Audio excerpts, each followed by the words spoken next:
Welcome to the 2018 edition of First and 10. I'm your host, Taylor Chitwood, alongside Brandon Roberts. Nice to meet you. And we are joined here by Coach Rob Grande in his third season in charge of your Ferrum College Panthers. Coach, first year in the ODAC. What's the feeling around the team in the locker room with the coaching staff as well? ODAC, USA South football, I think we're just excited for game one. It's obviously got a little different implication with the conference bearing and the newness of it, and that's certainly there. But we're just trying to have a good Wednesday to get to Saturday. I think as you look at the process of the week ahead of you, you can't get too far ahead to Saturday without doing the work Monday through Friday. I agree. Coach, so based off that question, what do you think your biggest transition from the USA South last year and going into the ODAC would be? Familiarity. I think that as we get into the back half of our season, with some schools that we haven't faced as a program in a while, if at all, will be a little bit of a change. But, luckily we'll have some game film on those teams, and up front, Emory's been a continuous game. So, although it's an ODAC game, it's not an unfamiliar opponent for us here at Ferrum, and then we get into Newport News, Apprentice, Averett, and Greensboro. So, now we're into some schools that we faced last year before Shenandoah we faced 2 years ago. So, again, there's some overlap. Guilford's been a constant scrimmage that we've had prior to this year. So, short of W&L, Macon, and Bridgewater, we've seen the schools that we're facing except for those three in the past 2 years. Makes sense. Coach, you don't want to make too much out of one single game, but if you do go back on that statement and look at the first game, Emory and Henry, it means a little bit more, just a little bit more. This is your third time facing school you came from. Has it changed any, or again, is football? Football's football. I mean, Emory and Henry is a great place for me and my family for 11 years, and without it, I wouldn't be here at Ferrum. I'm well aware of what the opportunities I had there with Coach Montgomery, and then more recently with Coach Newsom, and the dynamic of coming here and still being in proximity is a little bit different, but. It's at the end of the day, it's helping kids do things they don't otherwise see, and on Saturday, lining up against somebody and getting after it. The previous two games against Emory and Henry have gone a little bit different than a regular game per se. It's come down to the fourth quarter. Last year, y'all ended up winning 13-8. The year before, you won 38-39.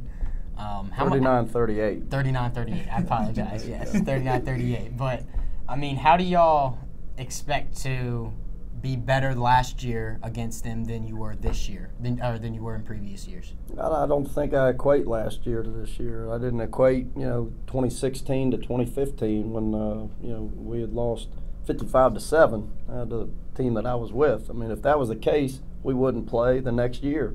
And the more we focus on 2018 and the less we think about the last 2 years or the last year or the last game, the better we are as a team. And people say there's a lot of coach talk in that, but it's coach speak for a reason, because it's true. If you focus on the things you're dealing with and you make it about the players playing hard and playing clean, at the end of the 3-hour tour, you got to accept the results, and they're going to be doing the same thing, trying to beat us, and vice versa. And honestly, as long as we go out and play hard and do the things I think we'll do, I'll accept the results of the day.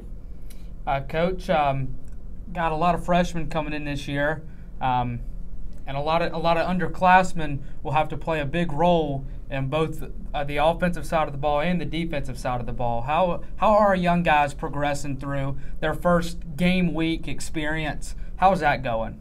It's going well. I mean, Monday started classes, so that's a little bit different all across the country. When you have your first day of class, there's a different dynamic from camp.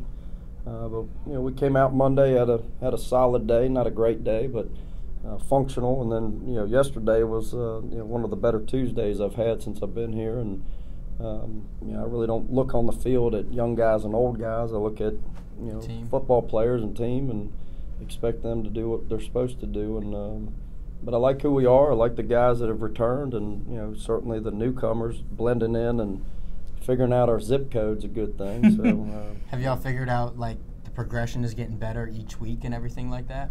Yeah, I mean, and it's natural. We don't have summer workouts. We don't have the players here as other programs do. So whether you're a returner or a newcomer, come August 10th, our first chance to get together since last April at all, and put those pieces together. And there's a little bit of glitches in there, and then you kind of work through a couple scrimmage opportunities, and I like where we're at right now as a team. Good. One more thing to hit on is under center. I saw who's listed first on the depth chart. Be as that may, could that change? What do you see coming out of that from week one, with both of those guys fully capable of getting the job done? Well, that's a good place to be, and certainly I didn't foresee what happened to Tyler last year, to see that Zach would take over and finish the season. And Tyler's done a great job with his rehabilitation coming off of surgery, and had a strong spring, and really has had a very competitive camp with Zach, and both of them came back in great shape, and I feel like we're in a good place there. But Zach's going to take the first snap of the game, and we'll play it from there. So how excited are you for the season? Very. It's what we do. You're behind a computer, in a car, on a phone for 10 months, and you get a chance to get on the field and play the game and see kids do things. That's exciting. And when I'm not, then I probably got to find something else to do. Exactly. I was going to ask you, does it get more and more fun as the years go on? New season. Hey, I'm looking forward to what I have new. Whatever it may be, whatever lies in front, I'm excited for it. What changes, if anything, as time goes on? Well, I think each year is a new chapter, and I think what I've done, no matter as an assistant or a head coach now, is I don't really look back too much. I think that's for when you're all done with this process, and you're excited about the new kids coming in. I'm excited about guys graduating and finishing their career, and there's some good players everywhere all over the country that finish playing, and you wind up finding some new guys, and some things surprise you in a positive way and in a negative way, and at the end of the day, you got to put your best product together and go out and compete. Coach, I promise this is going to be the last thing. I know I've said that before, but we have a few new people with headsets on this year. How has that adjustment been as well? Everything positive? Yeah, in terms of staff? Yes, sir. Yeah, we've got one staff change. Primarily, Vince Reese has left our program in the off season, and some personal decisions that he made in his career with his family and his wife, and was fortunate to be able to hire J.D. Shaw. J.D.'s a ball coach, been coaching a long time in Virginia, was at Averitt for 10 years, and most recently was up at Bridgewater for 6, and brings a great maturity to our offensive staff to help Coach Summers and that crew navigate through game plans. And aside from him, that's really been the main change in our staff, which I'm fortunate. I've got great guys that work in the hall with me and do a great job with our players. Makes it a little bit easier and a little bit more fun, huh?